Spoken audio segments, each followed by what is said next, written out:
축원합니다. 일본에 관상용으로 잘 기르는 코이라는 잉어가 있습니다.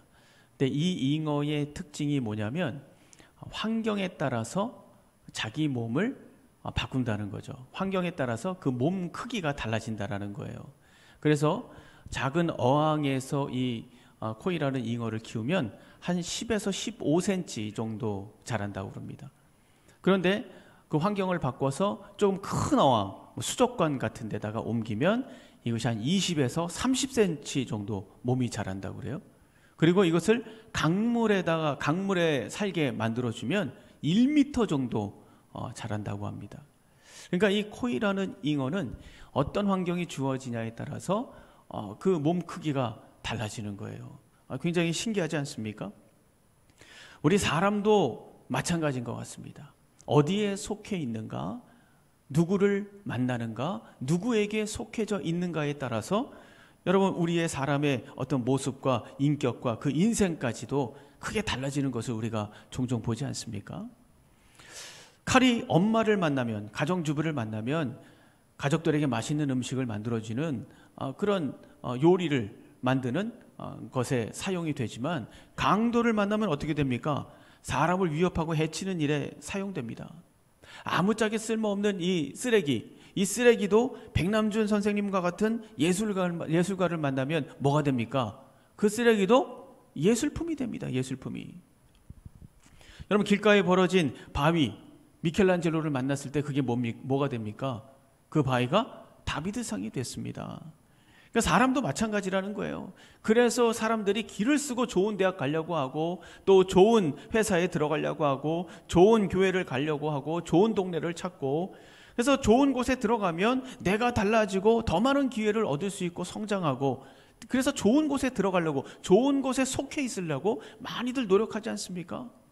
우리가 그런 노력을 늘 해야죠. 노력하고 애쓰고 도전하고 우리가 늘 해야 되는 일입니다. 왜냐하면 그만큼 좋은 곳에 들어가면 우리가 성장하고 성숙하고 자기를 확장하고 자아 실현을 할 수 있기 때문에 그렇습니다. 늘 우리가 이걸 위해서 애를 써야죠.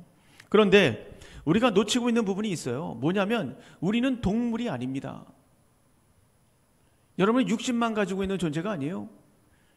여러분은 영을 가지고 있는 영적인 존재입니다. 여러분 믿으십니까? 믿으십니까? 그러면 이제 얘기가 되는 겁니다. 아니 나는 동물이야. 이런 분은 이제 얘기가 안 되는 거예요. 난 영적인 존재다라는 걸 믿는다면 이제부터 얘기가 되는 거예요. 내가 영적인 존재다. 그러면 나의 영은 어디에 속해 있는가? 이거 굉장히 중요한 얘기 아니겠습니까? 나의 영이 누구에게 속해 있는가? 나의 영이 누구와 함께하고 있는가? 이것은 정말 너무나도 중요합니다. 왜냐하면 여기에 따라서 그 삶이 바뀌고 인생이 바뀌고 미래가 바뀌고 영원한 삶이 바뀌기 때문에 그래요. 그래서 내 몸이 어디에 속해 있는가 보다도 이게 더 중요한 것이죠. 천배 만배 이것이 더 중요한 겁니다. 내 영원한 삶이 여기에 달려있기 때문에 그래요. 생각해 보십시오. 여러분의 영은 지금 어디에 속해 있는가?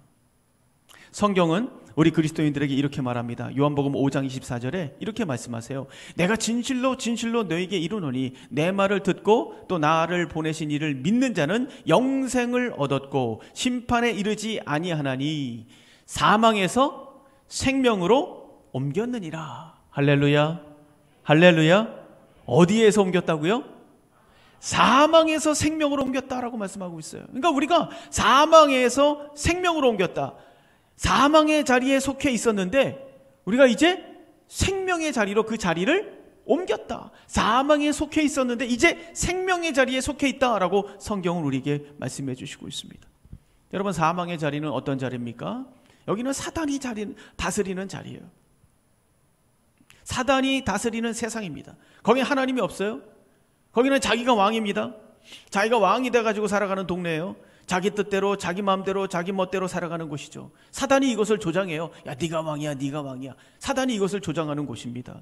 하나님을 보지 못하게 철저히 방해합니다. 오로지 그냥 세상에 푹 빠져서 살게 만들어요.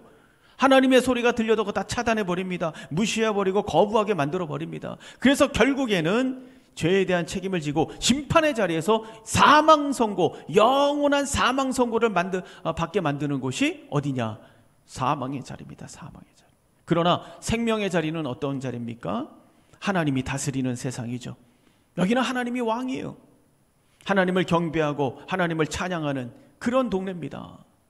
그런데 죄 많은 인간이 어떻게 이 선 자체이신 그 자체이신 하나님을 만날 수 있습니까? 이런 기적이 가능했던 이유는 뭡니까? 여러분도 다 알다시피 죄가 하나도 없으신 예수 그리스도께서 우리의 죄를 대신해서 죽으셨기 때문에 우리가 우리의 죄를 자복하고 이 사실을 믿으면 하나님은 우리를 의롭다고 말씀해 주시고 우리 하나님의 자녀를 삼아 주시고 우리가 사망의 자리에서 생명의 자리로 옮겨 주시는 거예요.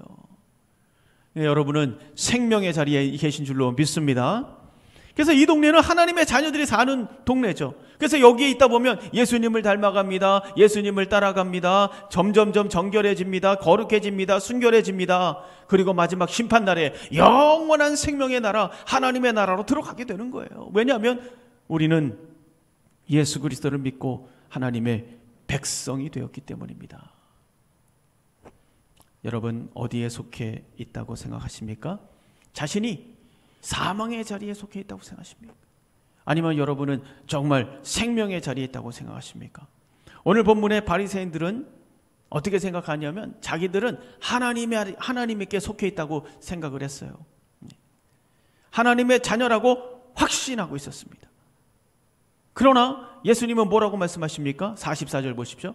44절 너희는 너희 아비 마귀에서 났으니 너희 아비의 욕심대로 너희도 행하고자 하느니라. 그는 처음부터 살인자요 진리가 그 속에 없으므로 진리가 서지 못하고 거짓을 말할 때마다 제 것으로만 하나니 이는 그가 거짓말쟁이요 거짓의 아비가 되었습니다. 마귀의 자녀다. 우리는 하나님의 백성이다. 하나님의 선민이다. 이렇게 주장하고 살았는데 예수님이 갑자기 마귀의 자녀다. 여러분도 하나님의 사람이라고 말씀하고 있잖아요. 여러분은 누구에게 속해 있습니까? 어디에 속해 있는가? 어디에 속해 있는가에 따라서 말과 행동이 다릅니다. 하나님에게 속한 사람은 하나님의 생각, 하나님의 말, 하나님의 비전, 하나님께서 말씀하시는 것을 행동하려고 노력하죠. 그러나 사단에게 속한 사람은 사단의 성격을 가지고 사단의 방식과 사단의 말과 사단이 좋아하는 것들을 좋아합니다. 그래서 예수님은 자기들이 아브라함의 자손이라고 주장하는 유대인들에게 말씀하시는 거예요. 너희들이 하나님을 믿는다고 말하면서 나를 거절하고 있지 않는가? 너희들 속에는 분노와 미움과 살인과 욕심이 자리 잡고 있는 거 아닌가? 하나님의 이름을 운운하면서 실제로는 마귀의 생각, 마귀의 방법, 마귀의 말 그것을 하고 있지 않냐? 그러니 어떻게 너희들이 하나님의 자녀라고 할 수 있느냐? 너희는 마귀의 자녀가 아니냐? 이 말씀을 보면서 우리가 느낄 수 있는 것이 뭡니까? 내가 하나님의 자녀라고 무작정 우긴다고 해서 하나님의 백성이 되는 것이 아니라는 거예요. 오늘 예수님과 유대인들의 이 대화, 이것을 통해서 나는 하나님께 속한 사람인가? 하나님께 속한 사람이라면 어떤 삶을 살아야 되는가? 하나님 말씀 앞에 어떻게 반응해야 되는가? 말씀 앞에 순종하기 위해서 얼마나 순종하면서 살았는가? 자신에게 질문을 던지시면서 다시 한번 그리스도인의 정체성을 새롭게 하시기를 주님의 이름으로 축원합니다. 자, 첫 번째, 하나님께 속한 사람은 어떤 사람이냐? 듣는 사람입니다. 듣는 사람. 우리 한번 따라해 주세요. 듣는 사람. 듣는 사람. 귀를 열고 듣는 거예요. 듣는다라는 것은 받아들이고 수용하는 것이죠. 그러니까 유대인들은 도무지 예수님의 말씀을 받아들이지 않았어요. 듣지 않았습니다. 43절 보세요. 어찌하여 내 말을 깨닫지 못하느냐? 이는 내 말을 들을 줄 알지 못함이로다. 예수님께서 아주 그냥 땅을 치면서 말씀하시는 거예요. 왜 내 말을 못 알아듣냐? 벼룩에 대한 이야기 많이 들어보셨죠? 벼룩. 이 벼룩이 자신의 몸 길이보다 한번 뛰면 200배를 뛴답니다. 그냥 벼룩이 요만하니까 한번 뛰면 이 정도 한 200배를 뛰는 거예요. 근데 이 벼룩을 잡아다가 병에다가 놓고 병 중간을 딱 막아버리면, 유리막으로 이제 가로막아버리면 이 벼룩들이 뛰다가 그 유리막에 걸리잖아요. 탁 부딪히고 탁 부딪히고 탁 부딪히고. 근데 그렇게 계속 반복을 하다가 그 중간에 있는 막혀있던 유리막을 딱 치워버리면 이 벼룩들이 이상하게도 그 정도만 뛴다는 거예요. 그 정도만. 더 높이 뛸 수도 있는데 거기에 습관이 돼가지고 거기에 막혀가지고 또 그게 있겠거니 해가지고 거기까지만 뛴다라는 거죠. 결국은 이 벼룩은 자기의 세계를 유리 칸막이 정도까지로 제한한 거예요. 스스로. 그렇지 않습니까? 더 뛸 수 있는 능력이 있는데 거기까지만 제한한 거예요. 그러니까 물고기도 이런 현상이 있다고 그래요. 물고기도 자기가 잘 다니던 수족관에 반을 딱 나눠가지고 유리벽을 만들어 놓잖아요. 그러면은 저쪽으로 가려다가 탁 부딪히고 또 부딪히고 또 부딪히고 계속 이것을 반복하다가 그 유리벽을 치워버리면 거기까지만 간다는 거죠. 그러니까 스스로 자기의 세계를 수족관 반으로 제한해버린 거예요. 그러니까 저쪽은 없는 거죠. 저쪽은 없는 거예요. 사람도 이런 경향이 있다는 거예요. 사람도. 자기가 경험하지 않은 것은 믿으려고 하지 않는 거예요. 자기가 알지 못하는 것은 들으려고 하지 않는 경향이 있는 거예요. 이런 경향이 우리 사람에게. 그러니까 자기 능력 밖에 있는 일도 믿지 않으려고 합니다.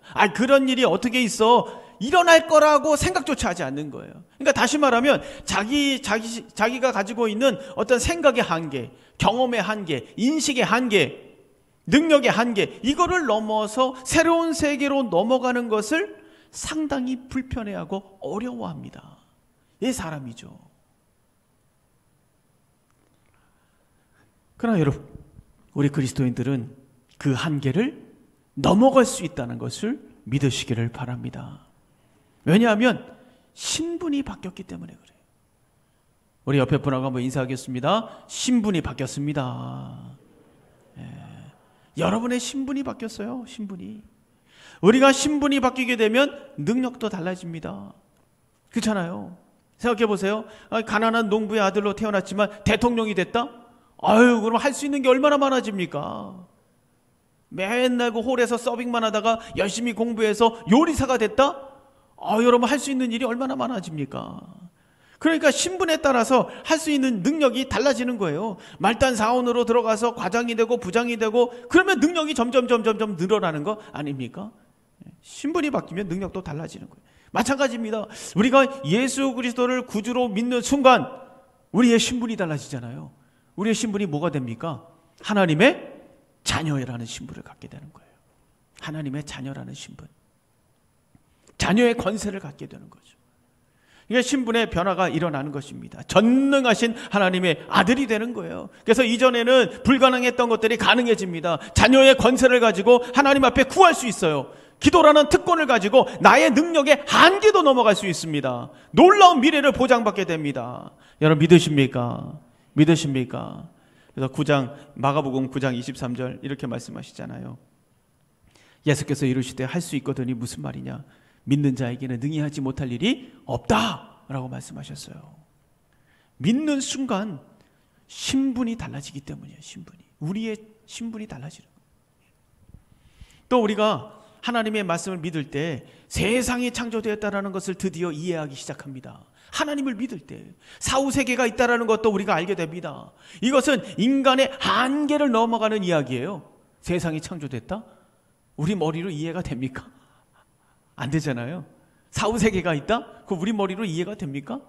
안 됩니다. 우리 인식의 한계를 넘어가는 소리거든요. 이 소리가 사실은. 그러나 말씀을 통해서 보면, 이 하나님의 말씀을 통해서 보면 사후세계가 있는 거예요. 심판이 있습니다. 눈에 보이지 않는 것이 전부가 아니라는 것도 알게 됩니다. 귀에 들리는 것이 전부가 아니라는 것도 알게 됩니다. 그래서 이 말씀이라는 것은 뭐냐? 인간의 한계를 넘어가게 만드는 거예요. 인간의 한계를 넘어가게 만들고 우리가 알고 있는 세계, 그 이상의 세계, 무한의 세계가 있다는 것을 깨닫게 하는 것이 바로 뭐냐? 이 말씀이라는 거죠. 그래서 말씀이 어려워요. 우리가 육안으로 밤하늘을 보면 10만 개 정도 별들을 볼 수 있대요. 밤하늘에 이렇게 보면 10만 개 정도 육안으로, 날씨 좋은 저런 북극이나 이런 데 아주 맑은 데 있지 않습니까? 10만 개 정도. 그런데 전자망원경을 통해서 밤하늘을 보면 몇 개나 볼 수 있을까요? 약 2천억 개의 별들을, 은하계의 2천억 개의 별들을 볼 수 있다. 이건 상상도 못하는 숫자죠. 우리가 보지 못하는 세계, 우리가 듣지 못하는 세계, 느끼지 못하는 세계, 우리 인생도 마찬가지입니다. 우리 인생도 마찬가지예요. 말씀의 망원경, 말씀의 현민경을 가지고 보면 보지 못하는 세계, 느끼지 못하는 세계, 듣지 못하는 세계, 이것을 느낄 수 있고 볼 수 있고 들을 수 있다는 거예요. 뭘 통해서? 말씀을 통해서. 그러면 유대인들은 왜 듣지 못하는가? 그러니까 우리의 한계를 확장시키는 하나님의 말씀을 거부하는 거예요. 조롱하는 겁니다. 왜 이 사람들은 이 말씀을 조롱하고 거부하는가? 말씀을 받은 사람들인데 도대체 왜 이러는가? 마귀의 권세가 이것을 거부하고 조롱하게 만드는 겁니다. 마귀의 권세가. 악한 권세들이 만들어 놓은 한계들, 가로막, 유리막처럼 가로막은 그 한계들, 오랜 세월 동안 세상 속에서 사단의 생각으로 딱딱하게 굳어져 버린 그 논리와 이론, 여기에 막혀 있는 거예요. 여기에 막혀 있는 겁니다. 그래서 그 이상을 보지 못하고, 그 이상을 생각하지 못하고, 그 이상을 인정하지 못하는 겁니다.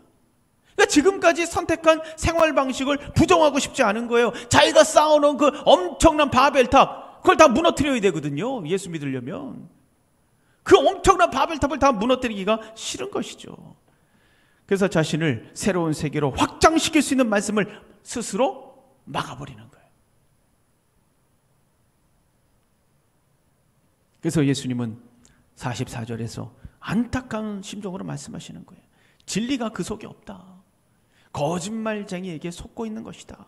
무엇을 속고 있는가? 인간의 한계를 넘어가는 세상을 보지 못하도록 우리를 속이고 있다는 거죠. 사랑하는 우리 은천교회 성도 여러분, 오늘 하나님의 말씀이 한계를 뚫고 여러분의 귀에 들리기를 주님의 이름으로 축원합니다. 우리의 한계를 넘어가는 세상이 있다는 것을 믿으시고 딱딱하게 굳어져 버린 세상 논리와 이론을 깨뜨리고 자녀의 권세를 회복하기를 주님의 이름으로 축원합니다. 자, 두 번째, 하나님께 속한 사람은 교만을 버려요. 우리 한번 따라해 주세요. 교만을 버립니다. 교만을 버립니다. 교만을 버립니다. 하나님께 속한 사람. 예수님은 이 유대인들에게 너희들은 하나님의 말씀을 듣지 않기 때문에 하나님께 속한 사람이 아니다. 그러므로 너희는 마귀의 자녀다 라고 말씀하셨어요. 유대인들은 지금까지 자기들이 하나님의 선민이요, 이 아브라함의 자손이다, 이런 우월의식을 가지고 살아간 사람들인데 그 사람들 보고 너는 마귀의 자식이다 이랬으니 이 사람들이 가만히 있겠습니까? 참을 수가 없는 거예요. 참을 수가 없어요. 그래서 예수님에게 뭐라고 얘기합니까? 48절 보세요. 유대인들이 대답하여 이르되 우리가 너를 사마리아 사람이라 또는 귀신이 들렸다 하는 말이 옳지 않냐? 이렇게 지금 얘기하고 있어요. 너 귀신 들렸어? 넌 사마리아 사람이야? 지금 이렇게 얘기하고 있는 거예요. 이게 무슨 말입니까? 사마리아 사람이다 라고 말한 이유는 뭡니까? 그 당시에 이 사마리아 사람이다 라는 뜻은 뭐냐면 율법을 위반한 사람들, 이단자들, 그리고 죄인들, 이런 의미를 담고 있었거든요. 그래서 저 사마리아 사람 같은 놈, 이런 식인 거죠.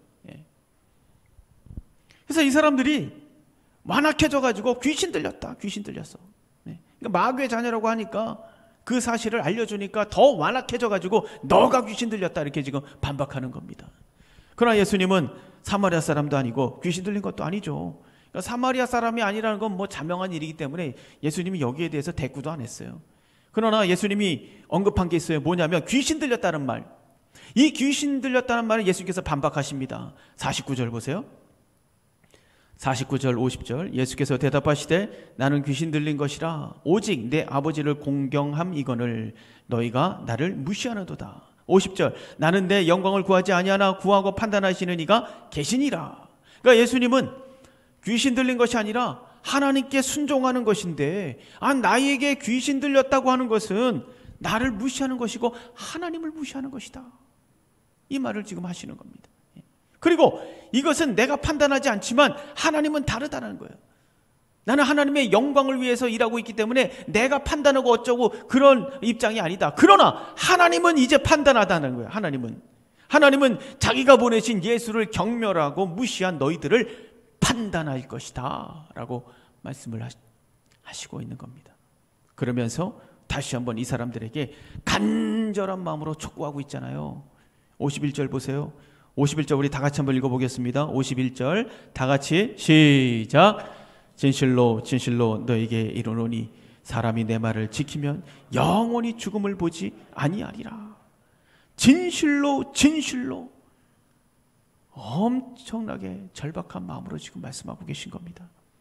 나에 대한 오해와 비난을 멈추고 나를 통해 하나님의 말씀 속으로 들어가 구원을 받아라.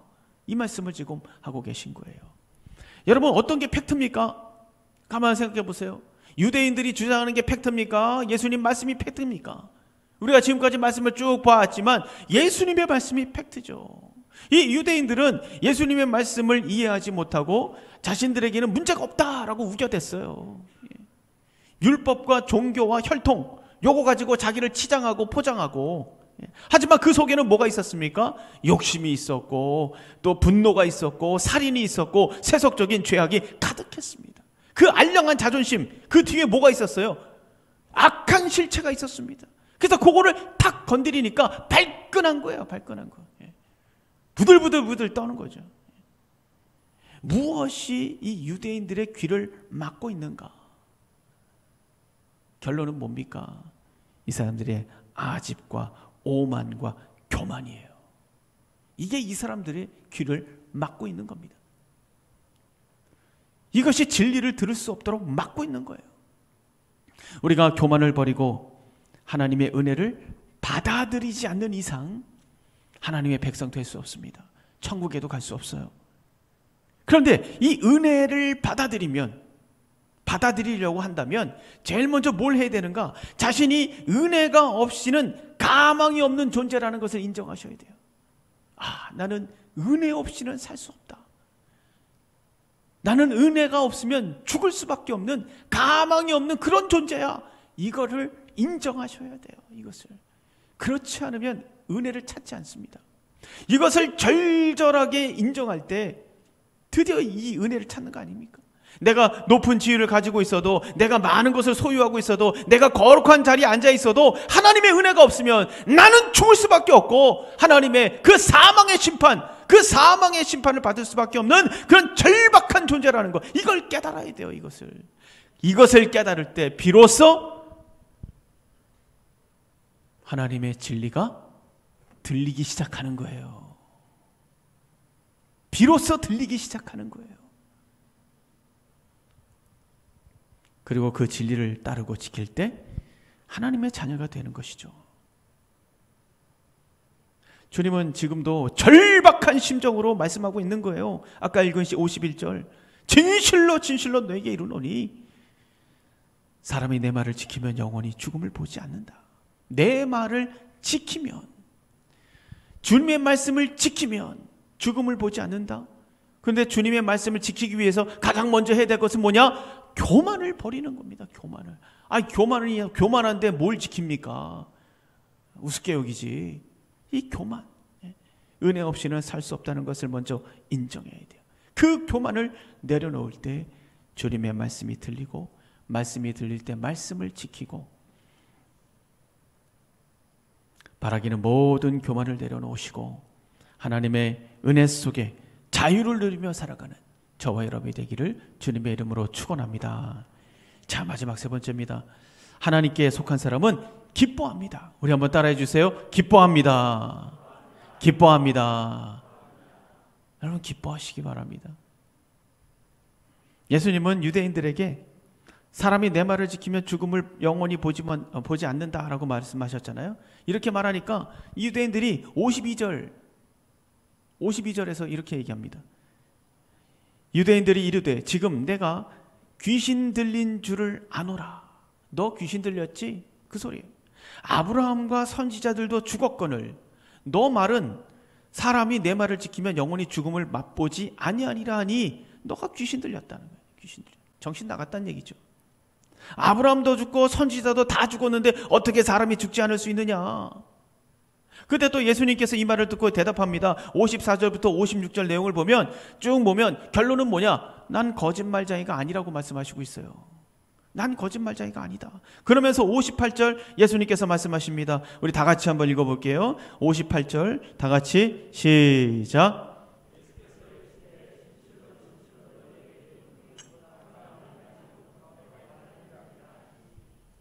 그러니까 이 말을 듣고 유대인들이 분노했습니다. 아브라함이 나기 전부터 내가 있었다? 야, 이것은 정말 감당할 수 없는 말씀 아닙니까? 분노해서 예수님을 돌로 치려고 달겨들었어요. 왜냐? 이 말은요, 내가 하나님이다 라는 말하고 똑같은 말이잖아요. 그러니까 얼마나 기겁을 하겠습니까, 이 사람들이. 유대인뿐만 아니라 어떤 분들은 이 말을 잘 모릅니다. 이 말을 믿지 않죠. 아브라함이 나기 전부터 있었다? 이해할 수 없는 말이에요. 그렇다면 이 예수님은 도대체 누군가? 아니, 왜 겁도 없이 이런 말을 하는가? 해답은 간단하죠. 예수님이 태초부터 계셨던 하나님이시기 때문입니다. 여러분 믿으십니까? 믿으십니까? 하나님이시기 때문에 이렇게 말씀하실 수 있는 거예요. 왜? 귀신 들린 게 아니고 미친 사람이 아니고 정신 나간 사람이 아니거든요. 하나님이시기 때문에 이렇게 말씀하시는 거니까. 그러니까 이 믿음을 가지면, 이 믿음을 받아들이면 모든 것이 다 풀리게 되어 있습니다. 모든 의심과 모든 궁금함과 모든 게 다 풀리게 되어 있어요. 여러분, 사단의 공격이 뭡니까? 간단합니다. 여러 가지 공격하는 게 아니에요. 사단의 공격은 아주 단순합니다. 뭐냐면 예수를 그냥 한 인간으로 보게 만드는 겁니다. 인간으로 보게 만드는 거예요. 인간에 불과하다. 예수는 뭐 예수가 기적을 일으키고 하나님의 아들이고 그런 말도 안 되는 소리 하느냐. 이 생각을 하나를 싹 집어넣으면 다 끝나거든요. 예. 이것은 예수님 이후에 계속 내려져 오는 사단의 메인 전략이에요. 메인 전략. 예수는 인간에 불과하다. 이렇게 보는 순간 이 성경은 뭐가 됩니까? 거짓말이 되고 신화가 되고 옛날 이야기가 되고 능력을 잃어버리고 이것도 저것도 아닌 이상한 책이 돼버려요. 이 성경이라는 것이. 그렇지 않습니까? 예수를 한번 다 건드려버리면 이상한 책이 되는 거예요. 그러나 예수님의 하나님의 아들이시고 아브라함이 나기 전부터 계셨고 태초부터 계셨던 하나님이시다라는 것을 믿는 순간, 이것을 믿는 순간 성경은 살아있는 하나님의 말씀이 되는 거예요. 이것이 구원이 되고 길이 되고 영원한 생명이 되는 책이 되는 겁니다. 모든 문제가 풀려버리고 사단의 정체가 드러나 버립니다. 그래서 사단은 지금도 사력을 다해서 야, 예수는 그냥 인간일 뿐이야. 무슨 하나님이야. 이런 논리로 우리를 유혹하죠. 예수님의 동전녀 탄생, 성육신, 기적을 일으키고 병을 고치고 부활하고 다 마찬가지예요. 이거 우리가 이해할 수 없는 인간의 범주를 넘어가는 이야기들 아닙니까? 그러나 예수님이 하나님의 아들이시고 태초부터 계셨던 하나님이시다라는 것을 믿는 순간 모든 것은 사실이 됩니다. 그리고 오늘 말씀하신 것처럼 내 말을 지키면 죽음을 영원히 보지 않을 것이다. 이 말씀도 진리라는 것을 알게 되는 거예요. 그러나 이 유대인들 예수님의 말씀을 듣고 분노합니다. 그 이유는 이 사람들이 진정한 아브라함의 자손이 아니기 때문이죠.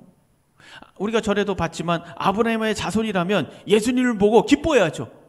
그렇지 않습니까? 왜냐하면 아브라함은 예수님을 보면서 기뻐했다라는 거예요. 예수님을 보면서, 예수님이 오실 것을 보면서 기뻐했다라는 겁니다. 56절 보세요. 56절 우리 다 같이 한번 읽어보겠습니다. 56절 다 같이 시작.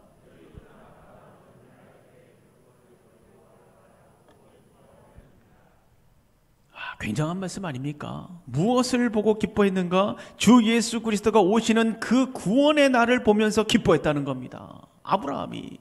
그러니까 이 아브라함은 하나님께서 주신 여러 가지 말씀을 통해서 메시아가 오실 것이다, 이것을 알고 있었어요. 제가 시간이 없어서 구절을 다 대지 못하지만 여러 구절을 보면 알고 있었다는 것을 우리가 알 수 있습니다. 그러니까 육에 속한 사람이라면 이해를 못하죠. 이게 도대체 무슨 말이냐. 그러나 아브라함은 하나님과 깊은 교제를 통해서 메시아에 대한 확고한 신앙을 가지고 기뻐했습니다. 기뻐했어요. 예수님이 지금 증거하고 있잖아요. 여러분, 우리는 아브라함의 영적인 자손들이잖아요. 여러분들 다 믿음의 조상 아브라함 영적인 조상 아닙니까? 우리가 영적인 이스라엘 자손이에요. 우리가 이름만 아브라함의 자손이 아니라면 아브라함이 가졌던 영적인 흐름을 가지고 있어야 돼요. 그렇지 않습니까? 그것은 뭐냐? 예수님께서 다시 오실 그날을 기다리면서 기뻐하는 거예요. 마라나타, 주 예수여 어서 오시옵소서. 그날을 바라보는 거예요. 그날을. 우리의 모든 고난과 고통과 아픔과 상처와 괴로움에서 우리를 건져주시는 그날, 새 하늘과 새 땅이 이 땅 가운데 임하시는 그날, 영원한 생명을 가지고 영원토록 기쁨과 영광 속에 살아가는 그날을 기뻐하며 기다리는 거예요. 이것이 중요한 이유가 뭔지 아십니까? 내가 그날을 바라보면서 기뻐한다? 이건 미래의 얘기가 아니에요. 이것을 기뻐하면 어떤 일이 일어나냐? 나의 마지막이 해피엔딩, 나의 마지막은 해피엔딩이라는 것을 확신하는 사람은 오늘 삶이 다릅니다. 그렇잖아요. 내 마지막이 해피엔딩이라는 것을 아는 사람은 오늘 어떻게 살겠습니까? 어떤 역경과 고난과 시련 속에서도, 어떤 처절한 아픔 속에서도 그거 견뎌냅니다. 왜 견뎌냅니까? 내 마지막이 해피엔딩이죠. 해피엔딩. 그러니까 견뎌내는 거예요. 내 해피엔딩인데 뭐 끝이 좋잖아요.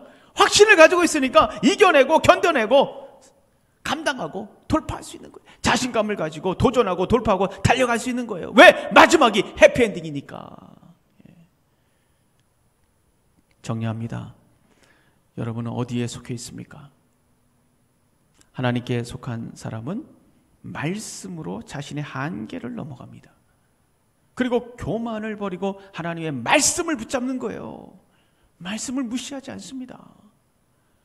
교만을 버리고 말씀을 붙잡는 거예요. 그리고 말씀을 지킵니다. 그리고 하나님께 속한 사람은 마라나타를 외치면서 다시 오실 예수님을 기다리며 기뻐하며 어떤 순간에도 기쁨을 잃지 않습니다. 이렇게 하나님께 속한다라는 거 놀라운 축복입니다.